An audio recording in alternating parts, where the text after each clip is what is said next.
Veerappan the real Pushpa. వందల కొద్ది elephants, 100కు పైగా జనాలు మరియు పోలీస్ ఆఫీసులను చంపేశాడు. అంతేకాకుండా టన్నుల కొద్ది గంధపు చెక్కలను నరికి విదేశాలకు స్మగ్లింగ్ చేశాడు. ఇతను ఒక క్రిమినల్ గ్యాంగ్స్టర్ స్మగ్లర్. ఇతన్ని పట్టుకోవడానికి 220 కోట్ల రూపాయలు 20 సంవత్సరాల సమయం పట్టింది అంటే అర్థం చేసుకోవచ్చు. వీరప్పన్ తమిళులకే కాదు most wanted criminal of India.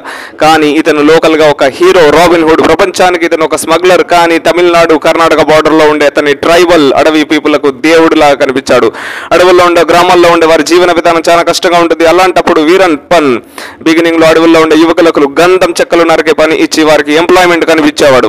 అంతేకాకుండా డబ్బులు ఇచ్చి పోలీసులు ఊరుకుంటారా, అక్కడే ఉండే ట్రైబల్ ని అరెస్ట్ చేసి చిత్రహింసలకు గురి చేశారు. అక్కడ నుంచి ట్రైబల్ పీపుల్ వీరప్పన్ సపోర్ట్ ఇస్తూ అడవులలో ఉండే, ఊర్లలో ఉండే జనాలకు, పోలీసులకు ఎదిరించే వ్యక్తిగా, పోరాట యోధుడిగా కనిపించాడు.